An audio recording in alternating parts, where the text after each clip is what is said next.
So I would like to continue and give the word to Charlotte Verhnes from the Vaccines Europe organization, and she will give her perspective as a talking point for the industry. Thank you. Thank you, Miriam. Thank you for the invitation. So I'm going to see if I think I have slides. Yes, great. So it's really lovely to be part of this discussion. Thank you for the invitation. I think a lot of you in the room with whom I've interacted know I'm a strong believer in public-private partnerships. I also have a IMI history since I led 2 IMI projects on RSV, Rescue and Promise, and I know some of you from that time. So great to be here today. So first, a brief introduction about Vaccines Europe. So Vaccines Europe is the specialized vaccine group of FPA, the European Federation of Pharmaceutical Industries and Associations. And Vaccines Europe represents 16 members, 16 vaccine companies who are either global but operate in Europe, or small and medium enterprises based in Europe, innovating in Europe.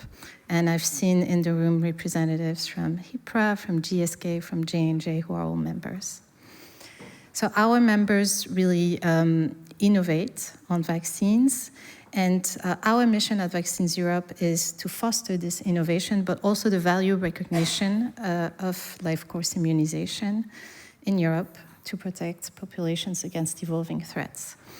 So we raise awareness about the value of vaccine, the innovation taking place, and the contribution of the industry in all this.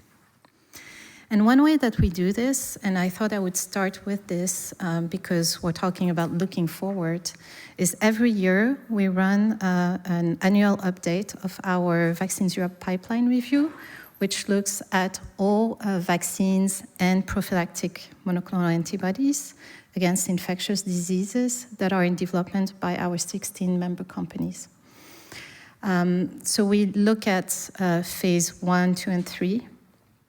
And this allows us to capture trends in vaccine innovation, to also serves as a horizon scanning resource for our stakeholders. I had conversation actually, I think a year ago, with some people from VAC4EU who said that they look at it as well to know what's coming down the pipe and what will be coming on the market next and where there will be studies needed. So the 2024 review is currently available and was capturing data collected until end of August 2024. I'm happy to announce also that on December 1st, we'll publish the 2025 edition. So as you can imagine, we're in the finishing stages of review right now. And so just a few insights from the 2024 pipeline review. And there's no drastic change in that split in the new version, I can say this much.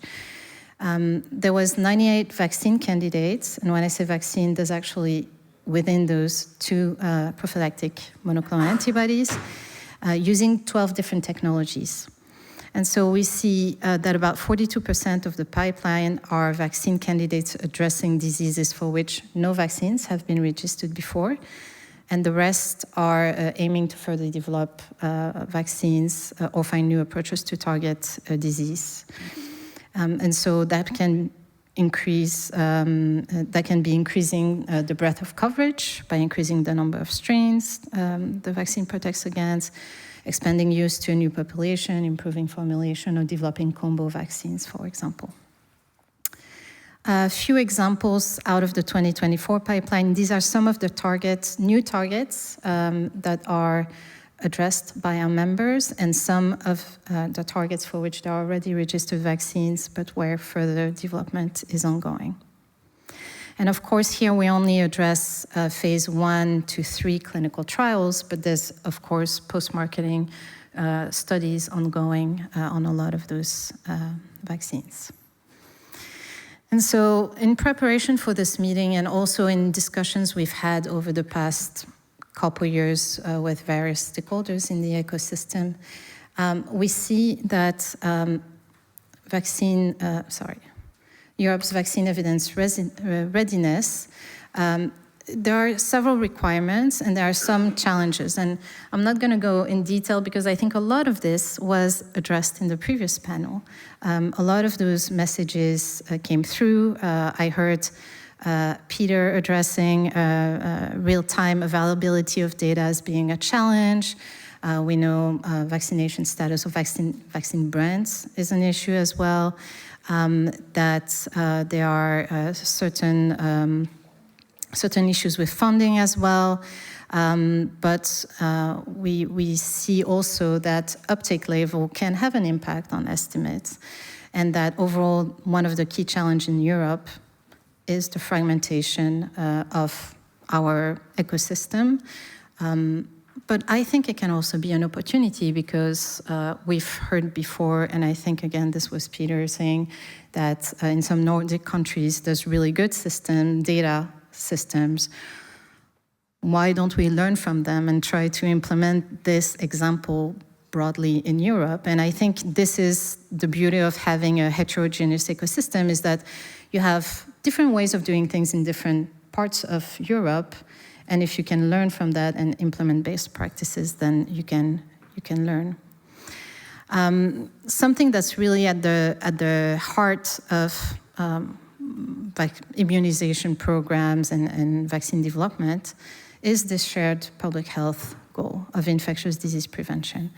And I think it's easy, when you're in such an interconnected ecosystem, to see what divides us rather than seeing what we have in common, right? And that's something we saw through public-private partnership projects, and IMI Promise. We had a lot of discussion on that to build alignments with the different partners. Because indeed, it's a very complex ecosystem, it's very interconnected, and so you cannot run effectiveness studies without interacting with, public health institutes or sites that work with public health institutes. And we know that working in silo for post-marketing surveillance, it really weakens study output, it impacts feasibility, it limits the comparability of data, it dilutes investment both in terms of funding, but also expertise. And that's at a time when there are really a lot of constraints on resources. And it can also have a decrease in vaccine confidence in industry, also by extension its products, and that can impact vaccination programs. So what works? As I mentioned, I was involved in IMI Promise and Rescue before that, but before those projects, there's many other IMI projects focused on vaccines that set the stage for the work we did on RSV later on. Advance, of course, was mentioned a lot today as establishing the blueprint that VAC4EU has been built upon.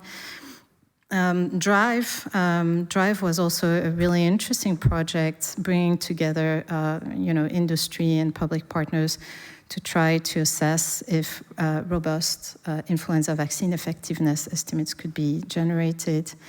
And we've learned from all these. And what we've seen is that in certain areas, it was challenging to collaborate. So I put Promise on the slide here, but this 2.5-year project, which was at the very end of IMI and was an extension of Rescue, was also tasked in preparing the European ecosystem for RSV immunization. And one of the things we wanted to work on was RSV surveillance, but also preparing for post-marketing effectiveness and safety studies.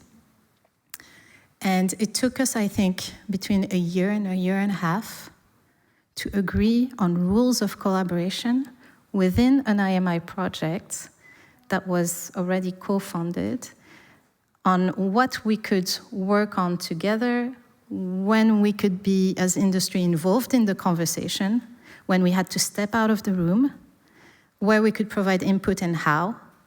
And we agreed between public and private partners on ways of working, on governance, on transparency through publication of the protocols, the comments. Everything was logged, but it took us more than a year to agree on this. And this was only possible after a 5-year project with the same partners where we had built trust.